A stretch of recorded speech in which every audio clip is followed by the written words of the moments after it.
दर्शकगण, श्रोतागण, भाइयों और बहनों, मातृशक्ति को नमन। खास, विशेष, मनमोहक, अच्छा इंसान बनाने वाला, अच्छा समाज बनाने वाला, अच्छा विश्व बनाने वाला पुनरुत्थान कार्यक्रम में आप सभी का हार्दिक स्वागत है, अभिनंदन है, सत्कार है। कार्यक्रम एक ऐसा कार्यक्रम है जो प्रतिदिन नए नए विचार देता है, नए नए टिप्स देता है, नई नई बातें बताता है, जिससे कि हमारे जीवन का सर्वांगीण विकास होता है। इसी क्रम के अंदर आज हम एक नया विषय लेकर के आपके सामने प्रस्तुत हो रहे हैं। आज का विषय है जैसी दृष्टि वैसी सृष्टि। भाई और बहनों, दर्शकगण, श्रोतागण, यहाँ पर दो शब्द हैं, एक दृष्टि और एक सृष्टि।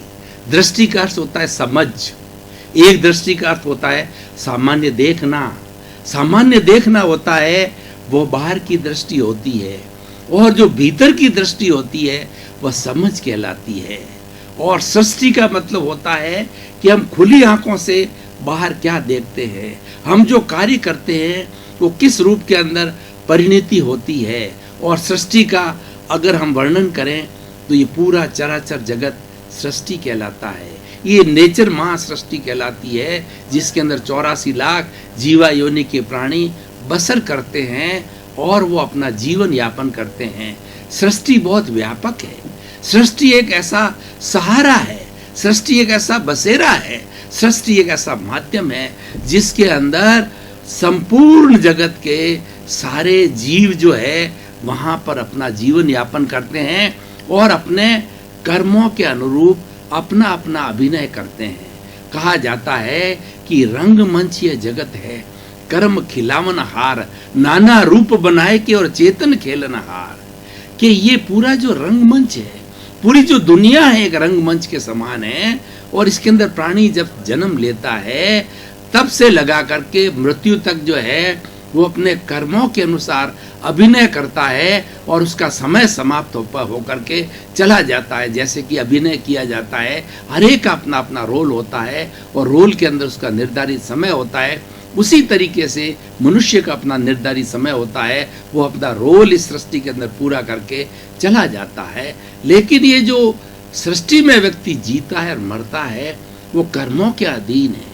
वो एक कठपुतली की तरह है। कठपुतली के अंदर डोरी होती है, उसको चलाने वाले के पास होती, मात्र जो है वो मूर्तियां चलती है। तो उसी तरीके से हमको भी चलाने वाला हर व्यक्ति का अपना अपना कर्म है, जो कि पिछले समय से वो सृजन करके आता है। उसके अनुरूप उदय के अनुसार उसको अच्छे या बुरे परिणाम मिलते हैं और उस परिणामों के अनुरूप जो है वो जीवन का यापन करता है।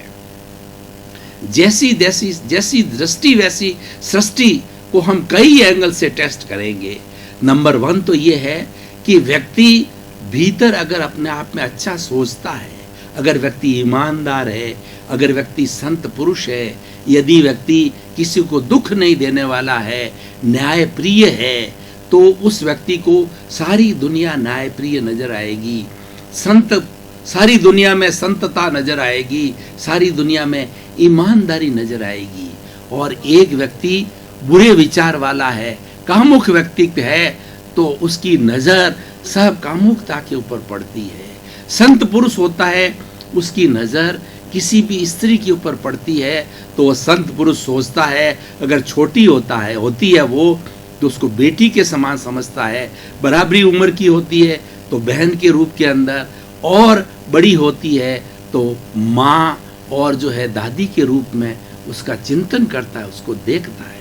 लेकिन कामुक व्यक्ति की नज़र दूसरी तरह की होगी, दूसरी तरह की नज़र से उसकी सृष्टि दूसरी तरह की बन जाती है। इसलिए भाई और बहनों, दर्शकगण, श्रोतागण, संस्कार जो कहे जाते हैं वो यही है कि प्रारंभ से बच्चे के अंदर ऐसे गुण फिट कर देने चाहिए कि वो जीवन भर वैसा ही कार्य करता रहे। अगर बचपन के अंदर हमारी पॉजिटिव थिंकिंग की भावना भर दी जाती है तो जीवन भर हम पॉजिटिव थिंकिंग करते हैं, दुख में से सुख निकालने की कला जान जाते हैं। उदाहरण के तौर पर मैं बताना चाहूँगा कि हम किसी भी जो है वो रोड के ऊपर चल रहे हैं और छोटा मोटा हमारे एक एक्सीडेंट हो गया और हम गिर गए और हमारे रगड़ आ गई, थोड़ा सा मांस फट गया। तो अब देखिए, दो तरह की बातें हैं। एक व्यक्ति ये चिंतन करता है कि मैं गिर गया, सामने वाले को दोषी बताता है, लड़ाई करता है, झगड़े करता है और पुलिस के अंदर FIR करता है और मामला बहुत ज़्यादा बढ़ जाता है। और एक दूसरा व्यक्ति है, वो देखता है कि देखिए ये इवेंट होने के अंदर मेरी भी गलती है, मात्र सामने वाले की गलती नहीं है। अगर मैं ढंग से चलता तो मैं यह इवेंट घटित नहीं होती। और ईश्वर ने कृपा करी कि सिर्फ मात्र इतनी खरोंच आई। हो सकता है कि मेरी बड़ा फ्रैक्चर हो सकता और कुछ भी हो सकता, मैं गिर सकता, मेरे दिमाग के अंदर लग सकती है, मतलब एक्सट्रीम से एक्सट्रीम हो सकती थी, लेकिन ईश्वर ने बचा लिया। देखिए उसने जो है, दूसरे व्यक्ति ने उस दुख की स्थिति में से सुख को निकाल दिया कि उसके सारे विचार पॉजिटिव थिंकिंग के हैं। हम जब पॉजिटिव थिंकिंग करने लगते हैं तो ये कॉस्मोस जो है हमें पॉजिटिव एनर्जी देता है और हमारा पूरा शरीर है पॉजिटिविटी से भर जाता है और हमारा सारा चिंतन विधायक होता है। हम अच्छा सोचने लग जाते हैं, बुरा चिंतन रुक जाता है, किसी की बुराई, निंदा, ईर्ष्या, जलन ये सब रुक जाती है और व्यक्ति जो है आगे बढ़ने की कार्रवाई के अंदर लग जाता है और वह उन्नति करता रहता है।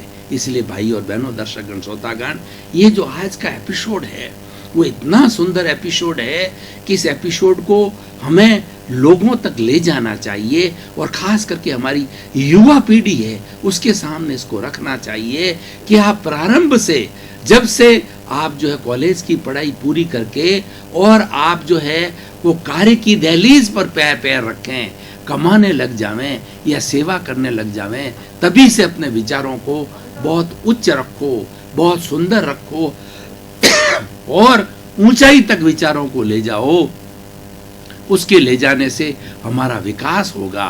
और ये प्रसिद्ध कहावत जो है, इतनी सुंदर कहावत है कि इस कहावत के माध्यम से लोगों के जीवन बदल जाते हैं। अब आप देखिए कि कोई भी व्यक्ति कार्य प्रारंभ करता है तो अगर वो पॉजिटिव थिंकिंग वाला है तो उसके अंदर बहुत बड़ा जोश होता है।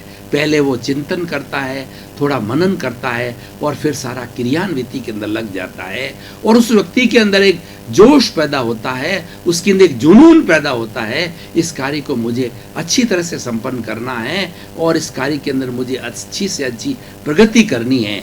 चाहे वह व्यक्ति अपनी फैक्ट्री लगाना चाह रहा हो, चाहे व्यक्ति कोई MLA MP की इलेक्शन के अंदर जो है खड़ा होना चाह रहा हो, चाहे कोई व्यक्ति अच्छी IAS IPS की तैयारी करके नौकरी में लगना चाह रहा हो, चाहे कोई व्यक्ति नौकरी करना चाह रहा हो, किसी भी एंगल को लीजिए, उस एंगल के अंदर अगर व्यक्ति पॉजिटिव सोचता है और पॉजिटिव सोचने की जो प्रक्रिया को जारी रखता है तो उसके रिजल्ट जो है हमेशा उसको बहुत ही अच्छे मिलते रहेंगे। इसीलिए ये जो हमारा जो स्लोगन है कि जैसी दृष्टि वैसी सृष्टि, वो इतना सुंदर है कि हमारे जो भीतर जो भाव है वो भाव हमें कभी नहीं बिगाड़ने चाहिए। भाव है कॉजेज है, भाव है वो बीज है। जैसा हम बीज वपन करते हैं वैसा ही हमको वृक्ष मिलता है और उस छोटे से बीज से वट वृक्ष बनता है। उसी तरीके से हम कोई भी चिंतन करते हैं, वो हमारे भाव अगर अच्छे रखे जाते हैं तो उसके रिजल्ट हमेशा अच्छे होते हैं। और भाव हमारे नेगेटिव होते हैं, हमारे अशुद्ध भाव होते हैं तो उसका रिजल्ट भी हमें अशुद्ध मिलना प्रारंभ हो जाता है। मनुष्य के हाथ में क्या है? मनुष्य के हाथ में पुरुषार्थ है।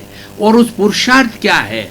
वह पुरुषार्थ ये है पॉजिटिव थिंकिंग करना, चिंतन को अच्छा रखना और कार्य की क्रियान्विति करते रहना। और कार्य के अंदर कई तरह की समस्याएं, कई तरह की हर्डल्स आती है तो मन को शांत रख करके उसका सॉल्यूशन ढूंढना, सॉल्यूशन माइंडेड होना चाहिए। व्यक्ति को बीच के अंदर थोड़ी समस्या आ गई कि आप डिप्रेशन के अंदर चले गए, तकलीफ के अंदर चले गए और उस काम को वहीं छोड़ने का मानस बना देते हैं। तो इस तरीके से हमारी सृष्टि बिगड़ती है। इसीलिए हमारी दृष्टि को अच्छा करना चाहिए, हमारी सोच को अच्छा करना चाहिए। मैं एक शिक्षक होने के नाते अपने विद्यार्थियों को 3 बात हमेशा बताता हूँ, थिंक पॉजिटिव, डू पॉजिटिव और बी पॉजिटिव। भाई और बहनों, दर्शकगण, श्रोतागण, इन 3 बातों के अंदर जबरदस्त जो है सार भरा हुआ है। अगर आप हमेशा पॉजिटिव थिंकिंग करेंगे तो रिजल्ट बहुत अच्छे आएंगे, आपको सफलता मिलेगी और आपको सुकून मिलेगा, आपको शांति मिलेगी, आपको आनंद मिलेगा। थिंक पॉजिटिव और डू पॉजिटिव। जब हम अच्छा चिंतन करना चालू करते हैं तो उसका रिजल्ट ये होता है कि हम कार्य भी अच्छा करना प्रारंभ करते हैं, क्योंकि हमारे को कार्य के अंदर जो प्रेषित करने वाला हमारा चिंतन है, हमारा विचार है, हमारा भाव है, वह पहले बनता है और कार्य की क्रियान्विति बाद में होता है। और बी पॉजिटिव। जब हम डू पॉजिटिव करने लग जाते हैं तो बी पॉजिटिव ऑटोमेटिकली होने लग जाते हैं कि आपने बीज कैसा बोया है। अगर आपने धतूरे का बीज बोया है और आप 10-12 साल तक इंतजार करो कि आम का पेड़ मिलेगा और मुझे आम खाने को मीठी मीठी आम मिलेंगे, तो ये आपका चिंतन गलत है, क्योंकि आपने बीज गलत बोया है। और आपने अगर आम का बीज बोया है तो निश्चित रूप से जो है समय आने पर आम का वृक्ष जो है वो मीठे मीठे आम देगा। तो इसलिए हमारा चिंतन अच्छा होना चाहिए और चिंतन अच्छा होने पर ही हम तरक्की कर पाते हैं। और इन सब बातों को करने के लिए व्यक्ति को अपनी दिनचर्या बहुत सिस्टमेटिक करनी चाहिए। मनुष्य को जो है आगे बढ़ना है तो टाइम मैनेजमेंट सीखना बहुत ज़रूरी है। इस सृष्टि के अंदर भगवान ने सबको 24 घंटे दिए, 25 घंटे किसी को नहीं दिए। उन 24 घंटे के अंदर व्यक्ति 8-10 घंटे रेस्ट करता है, खाने का, पीने का, नहाने का। एवरेज मान लें कि एक व्यक्ति अधिक से अधिक कार्य करे तो प्रतिदिन वो 12 घंटे काम करता है।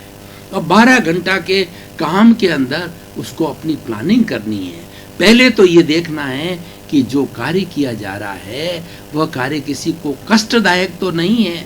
सबसे पहले ये चिंतन करो, चाहे आप एमएलए बनो, एमपी बनो, मिनिस्टर बनो, चाहे आईएएस ऑफिसर बनो, चाहे आईपीएस ऑफिसर करो, चाहे आप गृहिणी के रूप में हो, चाहे आप बड़े बिजनेसमैन करो, कुछ भी जीवन यापन करो, सबसे पहले ये सोचो कि जो मेरा कार्य मैं करने जा रहा हूँ और जीवन पर्यंत उस कार्य को करूँगा, उस कार्य का परिणाम क्या आएगा।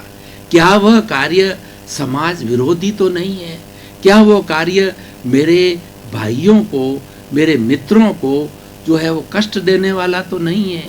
ये बात सोचना बहुत ही ज़रूरी होती है। वो तभी हमें उस कार्य के अंदर अपनी शक्ति को झोंक देना चाहिए। और जब हमें ये विश्वास हो गया कि जो कार्य मैं करने जा रहा हूँ और लंबे समय तक करूँगा, उसके परिणाम बहुत मधुर आएंगे, उससे जनता को फ़ायदा होगा, जनता को रिलीफ मिलेगी, मुझे आनंद की अनुभूति होगी, मुझे प्रसन्नता होगी और सब भाइयों को कुछ न कुछ लाभ होगा। तो इस तरीके का चिंतन करने से, इस तरीके की दृष्टि बनाने से हमारे रिजल्ट बहुत अच्छे आने चालू हो जाते हैं। तो भाई और बहनों, दर्शकगण, श्रोतागण, जो हमारा पुनरुत्थान कार्यक्रम है ये हमेशा जो है निष्कर्ष की बात करता है, उपसंहार की बात करता है, सोशल यूटिलिटी की बात करता है। इससे समाज को क्या मिलेगा, व्यक्ति को क्या मिलेगा, ये एपिसोड लाभदायक है या नहीं है, इसके बारे में चिंतन करता है। और लास्ट के 5 मिनट जो है इस निष्कर्ष के अंदर ही हम लगाते हैं कि अगर ये आइडियोलॉजी जिसकी हम बात कर रहे हैं ये समाज के अंदर प्रसारित की जाए, ये युवाओं तक ले, अगर इस सोच को हम युवाओं तक ले जावें, युवाओं से हम इसको इंटरेक्ट करें और उनको बताएं, तो क्या लाभ हो सकता है। जैसी दृष्टि वैसी सृष्टि फॉर्मूले को विस्तार से हम युवाओं को और बच्चों को बता सकते हैं, क्योंकि बच्चा जो होता है एक खुली पुस्तक की तरह होता है, एक खाली स्लेट की तरह होता है। उसके ऊपर जो लिख दिया जाता है उसके अंदर जैसे भाव भर दिए जाते हैं, जीवन पर्यंत वो वैसा कार्य करता है। इसीलिए सुसंस्कारों की बात कही जाती है कि बच्चों को प्रारंभ से ही सुसंस्कार दिए जाना चाहिए। सुसंस्कार देने का मतलब है कि उसकी दृष्टि को खोल दो, उसकी समझ को खोल दो। समझ का खुला होना दर्शन कहलाता है। और जब व्यक्ति की समझ खुली हो जाती है, कंसेप्शन क्लियर हो जाते हैं, तो उसकी फाउंडेशन जो है बहुत अच्छी बनती है। और उस फाउंडेशन के आधार पर वो उस पर कितनी मंजिलें लगाए, यानी कितना ही बड़ा से बड़ा कार्य करता रहे, उसको हमेशा सफलता मिलेगी। अब देखिए, जैसी दृष्टि वैसी सृष्टि, मात्र ये कहने का नहीं है, इसको हम समझें।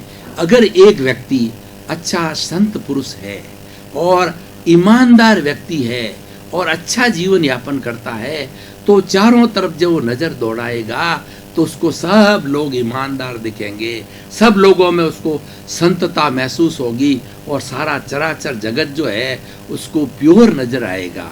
उसके विरुद्ध सोचिए कि एक व्यक्ति जो है कामुक व्यक्ति है, तो उसको जिस स्त्री के ऊपर जो है उसकी नज़र पड़ी तो उसके अंदर कामुकता के भाव आएंगे और बुरे विचार आएंगे। यही फर्क होता है। देखिए, तीन तरह के जो हमारे, एक तो मनुष्य होता है, एक देवता होता है और एक पशु होता है। तीन तरह की कैटेगरी हमारे मानव जगत के अंदर बताई जाती है कि ईश्वर वह होता है, भगवान का रूप वह होता है जो कभी गलती नहीं करता, जो नजर बुरी नहीं रखता, दृष्टि बुरी नहीं रखता, वह ईश्वर का रूप होता है। और मनुष्य वह होता है कि टू एयर इज ह्यूमन। व्यक्ति मनुष्य है, वो गलती का पुतला है। उसने गलती की और उसका प्रायश्चित किया, उसका प्रतिक्रमण किया तो उसका शुद्धिकरण हो जाता है और प्रत्याख्यान करता है कि पुनः मैं इस गलती को वापस नहीं दोहराऊंगा। वह इंसान की कैटेगरी में आता है। और एक तीसरा पशुवत होता है, इंसान होते हुए पशुवत होता है, बार बार वो गलती करता रहता है और उसके अंदर किसी तरह का सुधार नहीं करता है। ये तीन तरह की कैटेगरी मानव जगत में आती है। जिस व्यक्ति को ईश्वर के समान बनना है, भगवान के रूप के समान बनना है और जो समय हमें निर्धारित इस सृष्टि में अभिनय करने के लिए मिला है, उसके अंदर अच्छी दृष्टि को बनाओ, अच्छी सोच को बनाओ, अपना नजरिया बनाओ। कहा जाता है कि दिशा बदल दीजिए, दशा बदल जाएगी। दिशा बदलने का यहाँ पर अर्थ ये है, अपनी सोच को सही करो, अपनी दृष्टि को बदलो तो आपकी सृष्टि वैसी हो जाएगी। देखिए कि हमारे शरीर के अंदर भी एनर्जी का ऊर्ध्वारोहण होता है। हमारी सारी एनर्जी जो होती है, रीढ़ की हड्डी के नीचे एक शक्ति केंद्र है।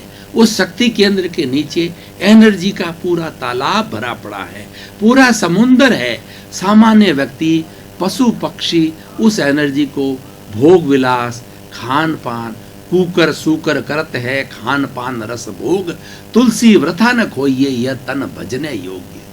कि मनुष्य मानव जो जीवन मिला है, ये ईश्वर भक्ति करने के लिए मिला है, अच्छे कार्य करने के लिए मिला है, परोपकार के लिए मिला है। लेकिन सामान्य व्यक्ति उस एनर्जी को भोग विलास, ऐश आराम, उसी में ही इंद्रिय सुख के अंदर ही खर्च कर देता है। अब देखिए, जो महान पुरुष होते हैं वो शक्ति का ऊर्ध्वारोहण करते हैं, दिशा बदलते हैं। जो शक्ति हमारी नीचे की ओर जा रही है तो वो लोग क्या करते हैं, जिसको कुंडलिनी जागरण कहा जाता है, उस शक्ति को जो है, जो हमारा स्पाइनल कॉर्ड है, जो कि नीचे हमारे मेरुदंड के नीचे, तो उस शक्ति को बैरोमीटर के अंदर जैसे उठाया जाता है, सांस भर करके उस शक्ति को उस जो स्पाइनल कॉर्ड के अंदर उठाते हैं और सहस्त्र साथ ला करके छोड़ देते हैं। बार बार उस शक्ति को उठाते हैं और यहाँ छोड़ देते हैं, तो हमारा जो शक्ति का तालाब, शक्ति का जो समुंदर है, वो यहाँ पर शिफ्ट हो जाता है। तो हमारे बुरे विचार तिरोहित हो जाते हैं, हमारी नेगेटिव थिंकिंग आती नहीं है, कामुकता नहीं आती है और आदमी को इंद्रिय सुख जो है बहुत फीका फीका लगता है और व्यक्ति आत्म सुख के अंदर चला जाता है, आनंद के धरातल पर चला जाता है। तो भाइयों और बहनों, दर्शकगण, श्रोतागण, हमें अपनी दृष्टि को बदलना है, अपनी समझ को क्लियर करना है कि आखिर इतना सर्वश्रेष्ठ जीवन जो कहा जाता है कि मनुष्य मानव का जीवन सर्वश्रेष्ठ है, तो इसको सर्वश्रेष्ठ हम कैसे बनाएं। उसको बनाने के लिए हमें अपनी दृष्टि को बदलना होगा, अपने नज़रिए को बदलना होगा, अपने डायरेक्शंस को बदलना होगा। मैं कुछ उदाहरण के तौर पर आपको बताना चाहता हूँ कि वर्तमान में हमारे भारत के जो प्रधानमंत्री है, उनका उदाहरण देना चाहूँगा कि उन्होंने 12 वर्ष तक गुजरात के मुख्यमंत्री के रूप में अच्छा कार्य किया और वो पॉपुलर हुए और उनके मन के अंदर ये चिंतन आया, उनके मन के अंदर एक दृष्टि पैदा हुई, एक सृजन हुआ कि मुझे अब जो है वो स्टेट लेवल से सेंटर लेवल पर जाना चाहिए और देश की सेवा करनी चाहिए। अभी तक मैं राज्य की सेवा करता रहा। अब देखिए, व्यक्ति जो कोई आगे बढ़ना चाहता है, बढ़ना चाहता है, बढ़ने की कोशिश करता है, तो नेगेटिविटी भी उसको रोकने की कोशिश करता है, लेकिन संकल्प शक्ति जिसकी मजबूत होती है उसको वो नेगेटिविटी कोई कार्य नहीं कर सकती है, वो नलीफाई हो जाती है। तो उनको आगे बढ़ने में, ऊपरी स्टेज तक आने के अंदर बहुत से हर्डल आए और उनके खुद के लोगों ने उनको रोका, खुद के लोगों ने गिराने की कोशिश की, खुद के लोगों ने आगे बढ़ने नहीं दिया, लेकिन उनकी संकल्प शक्ति मजबूत थी और उनकी दृष्टि बहुत पावरफुल थी, उनकी सोच बहुत अच्छी थी, उनका विजन अच्छा था, उनका नजरिया अच्छा था। तो उस अच्छे नजरिए के कारण जो है वो आगे बढ़ते रहे और एक successful prime minister of India and the most respected and the best prime minister of the world घोषित हुए। उस सोच के कारण उन्होंने भारत के हंड्रेड्स ऑफ द कंट्रीज के अंदर जाकर के मित्रता का हाथ बढ़ाया। उससे हमारी भारत की बहुत साख बढ़ी और विश्व को यह मालूम होने लग गया कि भारत जिसको कि जो है धर्म देश कहा जाता है, धर्म गुरु कहा जाता है, वो वास्तव में धर्म गुरु देश है, क्योंकि वहाँ पर ऐसे ऐसे प्रधानमंत्री जो है शासन करते हैं। तो इस तरीके से भाई और बहनों, दर्शकगण, हमारी भारतीय संस्कृति कई हीरो से भरी पड़ी है। इतने इतने बड़े बड़े महापुरुष हुए हैं, उनकी जीवनियों को पढ़ें तो हमें सबके अंदर यही बात मिलेगी कि उन्होंने जीवन के अंदर अपनी संकल्प शक्ति को मजबूत किया। और जब हम संकल्प शक्ति मजबूत करते हैं तो सारी कॉस्मोस से जो एनर्जी होती है हमारी एक जगह एकत्रित हो जाती है। एक जगह एकत्रित होने से वह पावरफुल हो जाती है। मैं आपको एक उदाहरण देना चाहूँगा कि आपने स्कूल के अंदर प्रिज्म का उदाहरण देखा होगा कि प्रिज्म एक त्रिकोण का जो एकदम बिल्कुल क्रिस्टल क्लियर वाइट होता है, उसके ऊपर सूरज की किरण गिराई जाती है और वो किरण परावर्तित होकर के एक कागज के ऊपर, एक बिंदु के ऊपर जो है कंसंट्रेट कराई जाती है, तो वो कागज जलने लग जाता है, क्योंकि सूरज की किरणों से परावर्तन जो है वो इतना एकाग्र हो गया कि उस कागज का जलना प्रारंभ हो गया। ठीक उसी तरीके से हमारी संकल्प शक्ति जब जाकर के हमारे मस्तिष्क के अंदर इकट्ठी हो जाती है तो चारों तरफ हमें वही अपना उद्देश्य नजर आता है और उस उद्देश्य की पूर्ति करने के लिए हम लालायित हो जाते हैं और कोई भी बाधा है, कोई भी हर्डल हमें रोक नहीं सकती। महाराणा प्रताप जो है इतने शूरवीर हुए, उन्होंने कहा कि मैं अकबर की जो है आधीनता को स्वीकार नहीं करूंगा, चाहे मुझे कितने भी कष्ट झेलने पड़े। उनको, उनके परिवार को जो है जंगल के अंदर छिप करके रहना पड़ा और घास की रोटियां उनको खानी पड़ी, उनके बच्चों को, और इतना बड़े राज परिवार को त्यागना पड़ा। लेकिन फिर भी उनकी संकल्प शक्ति मजबूत थी। उन संकल्प शक्ति मजबूत होने के कारण उनको भामाशाह जैसे लोग मिले और भामाशाह ने कहा कि आप इतना बड़ा जो है वो उत्थान का कार्य कर रहे हैं, हमारे देश की आज़ादी के लिए कार्य कर रहे हैं, मुगलों के चुंगल से हमको जो है वो निकालना चाहते हैं, हमें स्वराज्य देना चाहते हैं, हमें अपना राज्य, अपनी ज़मीन लौटाना चाहते हैं, तो ये हमारा धन सब आपको समर्पित है। तो उन्होंने भीलों की सेना बनाई और पुनः जो अकबर के ऊपर आक्रमण किया और वो विजय हुए। तो भाई और बहनों, दर्शकगण, श्रोतागण, जैसी दृष्टि से ऐसी सृष्टि का अर्थ है अपनी संकल्प शक्ति को जागृत करो और संकल्प को मजबूत करो। दर्शकगण, श्रोतागण, भाई और बहनों, आपका बहुत बहुत धन्यवाद। हम कार्यक्रम को बड़ी दिलचस्पी के साथ देख रहे हो। कार्यक्रम दिलचस्पी के साथ देखने का है क्योंकि इसके अंदर इतने इतने सुंदर विचार दिए जाते हैं जो कि हमारी पॉजिटिविटी को बढ़ाता है। कार्यक्रम का उद्देश्य है जगत कल्याण। सर्वे भवन्तु सुखिनः, सर्वे भवन्तु निरामया। इसी क्रम में आपका जीवन आनंदमय हो, मंगलमय हो, प्रेममय हो, सुखमय हो और खूब आप समाज की सेवा करें, परोपकार करके इस जीवन का सार निकालें। आपके प्रति मंगलमय भावना।